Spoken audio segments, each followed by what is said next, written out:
Wildfires are a problem throughout the region. The dry conditions have sparked more fires in the southeastern part of the country than anywhere else in the U.S. I've been here for 17 years and I've never seen fires like this here before, but we've never been in this kind of drought before. A couple dozen homes remain vacant as the wildfire on Signal Mountain burns through the night.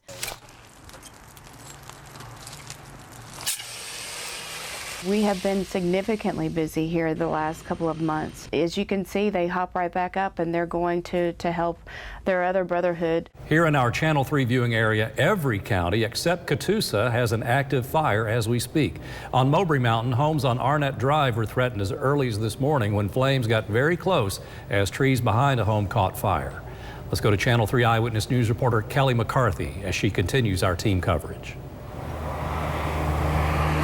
David, there are still about 30 families on Arnett Drive and Bonelia Circle whose safety and homes are at risk, and our crews were with them this morning as neighbors and police officers fought hard to keep those homes safe. People living near the fire breaks on Mowbray Mountain woke up to heavy smoke, flames, and fire in their backyard. When it got to that bluff, that's when we all started running over here putting it out, trying to keep it from getting to that house. Face to face with flames, Josh May and his neighbors used what tools they had with very little notice. I mean, it's pretty scary. They grabbed a rake and a leaf blower to try and push away some of the leaves. May then hooked up a water hose, while a nearby sheriff's deputy grabbed the fire extinguisher from his patrol car. Better keep it off the car if it gets that close. Yeah, I'm gonna go up here and rake it. Families were evacuated Thursday, but were told it was safe to return home a few hours later. My wife's gone and my baby. She done left. She's mad at me because I'm still here. But, you know, that's my house. I'm not going to leave it. You know, I feel bad if it burnt and I wasn't here. You know, I can't do nothing about it. Behind these homes lies dangerous, rough terrain in the Mowbray Mountain Gorge. It's part of the reason this fire is so hard to control. Another reason, the weather. The problem is when we get them contained, you know, we still have to deal with the other conditions, dry conditions, dry terrain, and the wind. About 30 minutes after neighbors noticed the fire, volunteer firefighters arrived on scene to take control. As of now, not a single home has been damaged. We don't have any evacuations, so obviously the firemen are keeping the fire away from these structures. May and his neighbors won the battle this time, but say it's just a matter of time before it happens again. It's coming. It's burning itself over there. It'll be over there before we know it. Also, earlier this morning, a volunteer firefighter fell on that rough terrain and he injured his knee. He was taken to the hospital, but he is expected to be okay. And as for now, the families here are not under any kind of evacuation, but they are told to stay alert, and if they see smoke or flames, to call 911. I'm Kelly McCarthy, live on Mowbray Mountain, Channel 3 Eyewitness News. Volunteer firefighters say they have collected hundreds of bottles of water and Gatorade for field crews working the fires. So crews from all over the state and the U.S. are volunteering to help, and as you said, that includes National Guard, recon pilots who are helping map out the characteristics of these fires. Those wildfires are in every county in our viewing area except Catoosa County. You see there on the screen the number of fires we're seeing. The latest fire in North Georgia is off Tatum Gulf Road on Lookout Mountain. Georgia forestry crews spent all Thursday night building breaks to contain the fire. They're closely watching that fire on Fox Mountain. It has spread to 2,000 acres. The Cohutta fire is being called the largest in Georgia. It's burned 6,400 acres and is considered only 11% contained. Well, firefighters are absolutely exhausted. They're in full bunker gear battling this blaze on rough terrain. And you can see the clouds of smoke from miles away. But residents who live up on the mountain tell us that it is especially unnerving living so close to them. David, this wildfire is not the largest fire burning tonight. It's burned about 400 acres compared to the 1,000 over on Signal Mountain. But this fire is proving to be the most dangerous. Detectives arrested that 21-year-old from Chattanooga who admitted to intentionally starting a wildfire in Sequatchie County. Andrew Lewis was arrested this week after a community member called in a tip. Volunteer firefighters say they have accepted hundreds of bottles of water and Gatorade for field crews, and they all agree on one thing: it's a great problem to have. face just lights up and they say it's like Christmas. So we're just really overwhelmed. Donations aren't trickling into Walden's Ridge Fire Hall. They're pouring in. One by one, neighbors drop off donations, hoping to bring comfort to firefighters. What community is all about, and Signal Mountain and our surrounding areas, they have just so stepped it up, and we are so grateful. The couple didn't know what to expect as they drove through the Lookout Highlands gate. Like dozens of others in their neighborhood, they were evacuated on Sunday. It's just nice to know that we have a home to come home to. I know that they're going to prosecute the first guy with about 900 acres up here. They're going to prosecute him as a felony.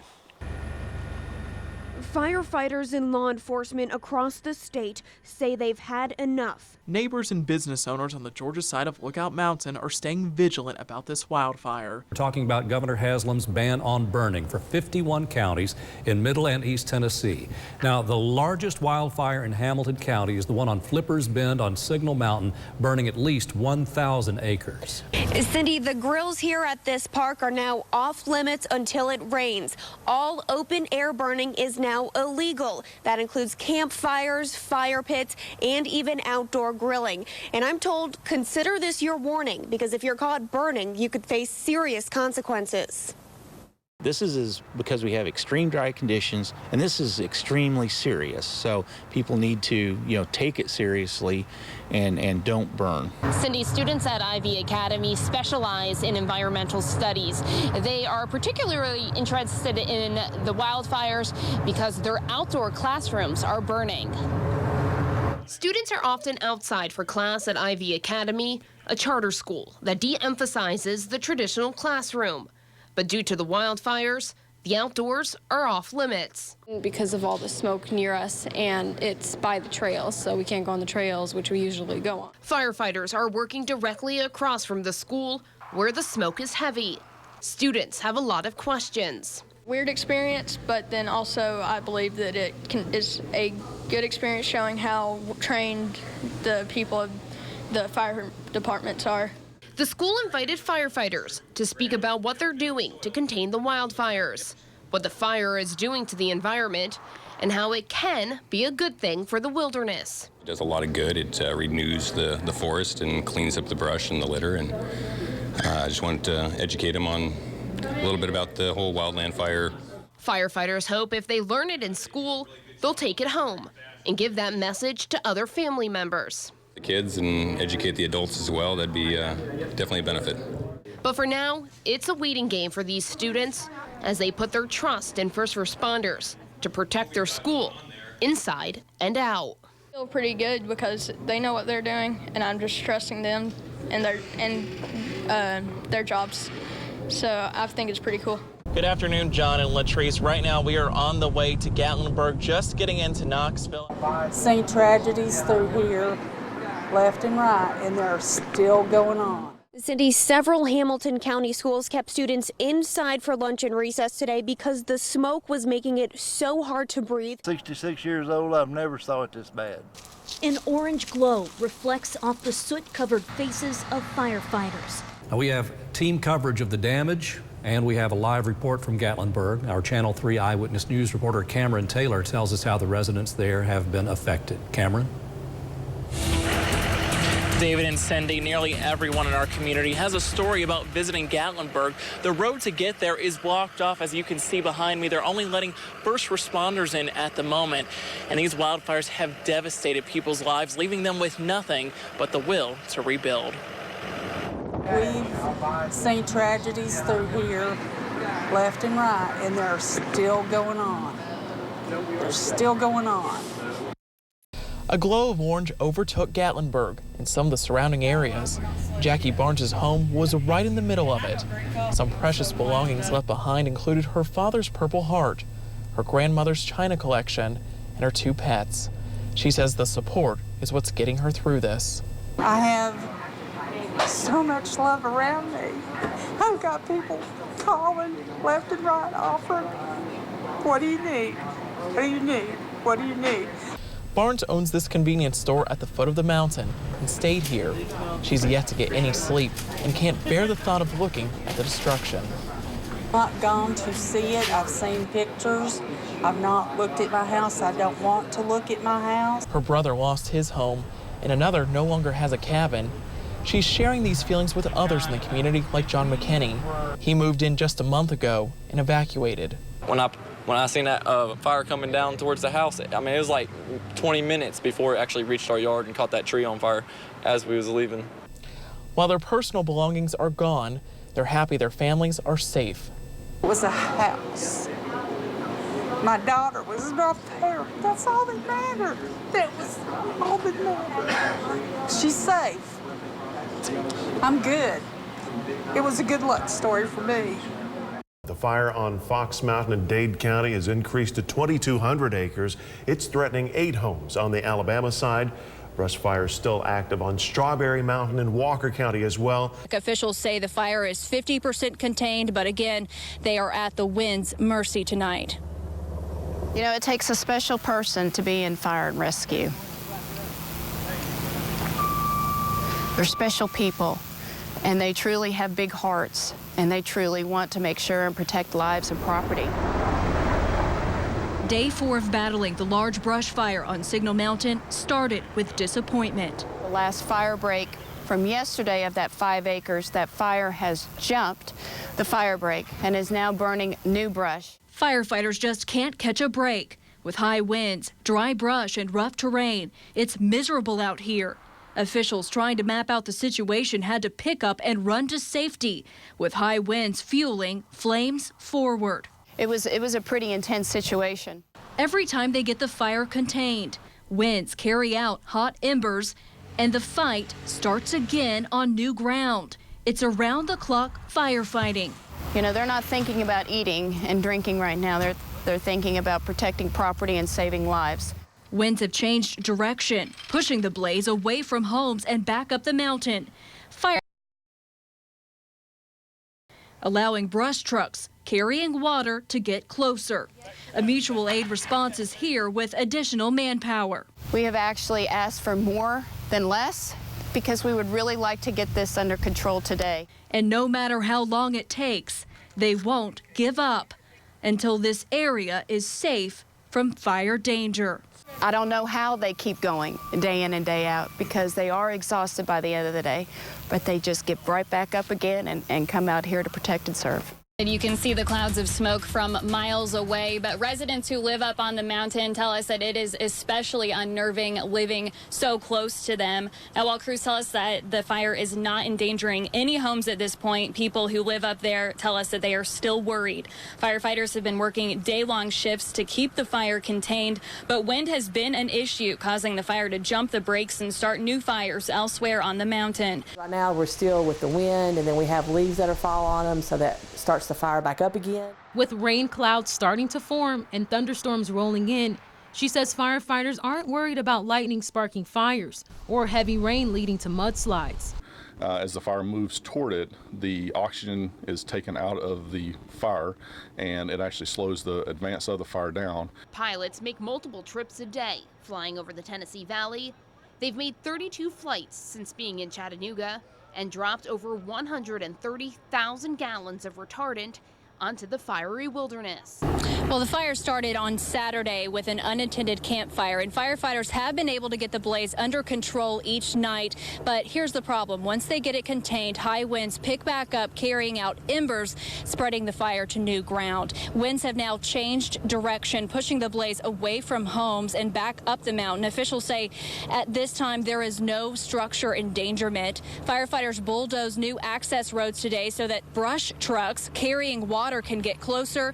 And during the fight this afternoon, we learned a firefighter was injured by a falling tree. Officials say he is being checked out by medics at a local hospital, but is expected to be okay. A mutual aid response is here with additional manpower, which is so important because these volunteers have been firefighting around the clock, taking time away from their paid jobs and their families day in and day out. They are just absolutely exhausted. We're told that if you are experiencing any kind of issues that you should be wearing a surgical mask. mask. But not just any mask. We're told that these masks right here, N95, that's the best to keep out particles from wildfire smoke, but it won't protect completely.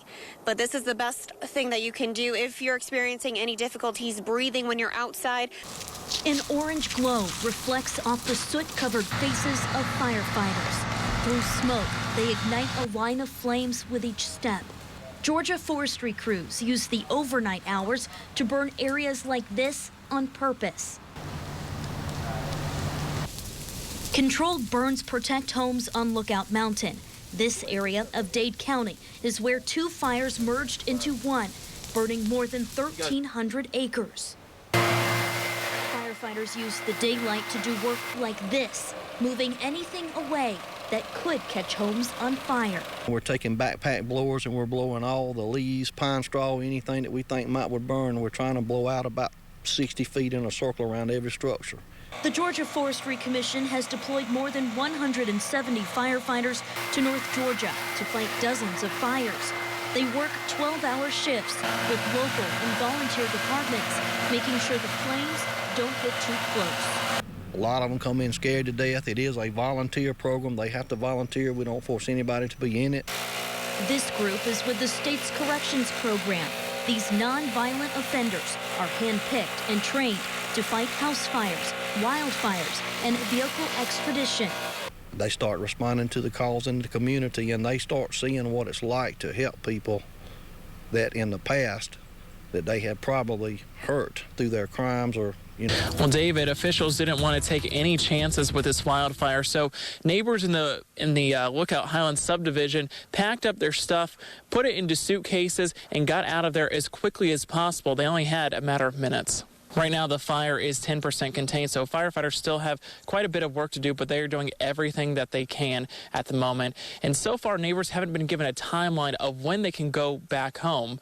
And since Friday, the two largest hospitals here in the Scenic City have treated about 100 patients for breathing difficulties related to that smoke. We're going to turn things over to Channel 3 Eyewitness News reporter Kelly McCarthy for an update on the air quality report. Kelly.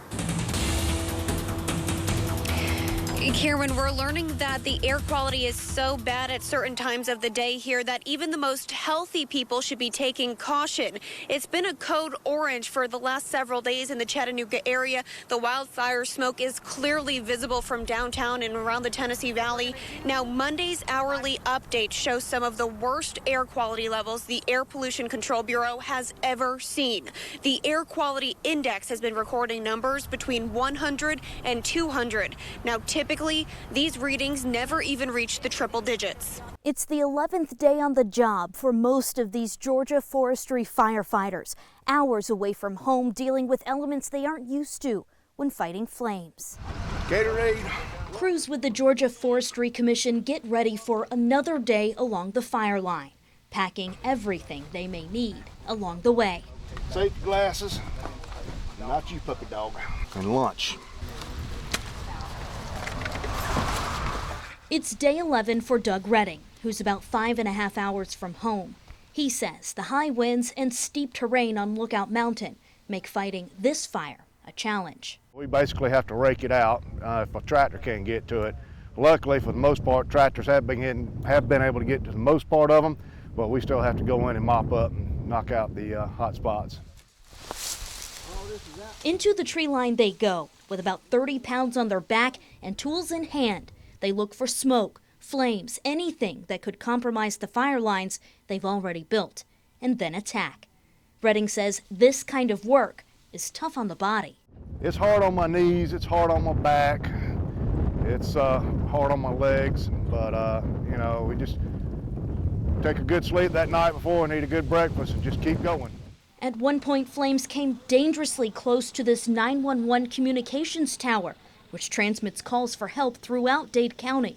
But if we'd lost communications at that tower, it would have eliminated all those resources to a backup system. The flames here are almost under control for now. And if that changes, this team will be back. Well, David, the plane arrived in Chattanooga 10 days ago on November 4th. It's not its first trip to the Scenic City, but the pilot says it's definitely its longest. Once we open that, then those gears open up. It's a day off for pilots with the C-130 Hercules, a former military plane now used for fighting wildfires.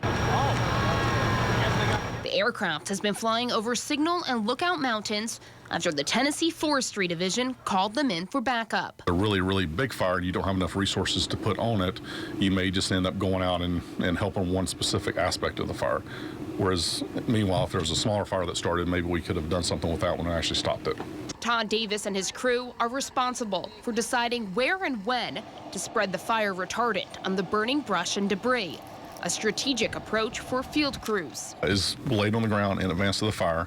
As the fire moves toward it, the oxygen is taken out of the fire, and it actually slows the advance of the fire down. Pilots make multiple trips a day, flying over the Tennessee Valley.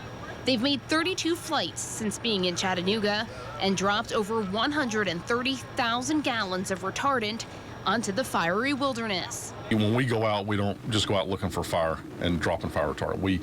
It's a very structured approach to actually get the resource out to the fire. The extra backup for firefighters isn't cheap. It costs around $10,000 for each flight. But Davis says you can't put a price tag on safety. Helping the guys on the ground and stopping the advance of a fire and helping save a home or helping save a natural resource, then that's pretty important.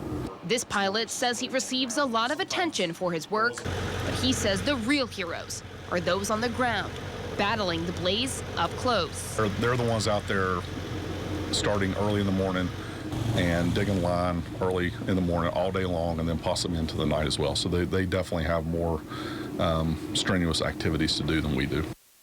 The community support has been phenomenal. People donating food, supplies, as well as water and Gatorade to firefighters working the 3 major fires in Hamilton County. But one church is helping out in a unique way, donating their time and resources to making sure these firefighters have fresh laundry. We just want to help in what way we can.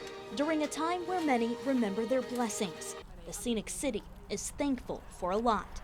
Wildfires have scorched hundreds of acres in the Tennessee Valley, but firefighters from across the country have saved dozens of homes. A little bit of comfort goes a long way whenever you put yourself out. This laundry trailer is usually used during disasters. Oak Street Baptist Church is using it to say thank you to firefighters by washing and drying their clothes for free. We want to do what we could, and this was available to us. We have it, and we just knew that we could utilize it for them. Crews drop off their clothes in the morning. Volunteers wash, dry, and fold the loads while they work. Julie Allen with the Florida Forest Service says they're used to seeing communities come together in times of need, but never in this way. Who doesn't like some clean clothes when you've been working so hard? So we are so very grateful for that resource.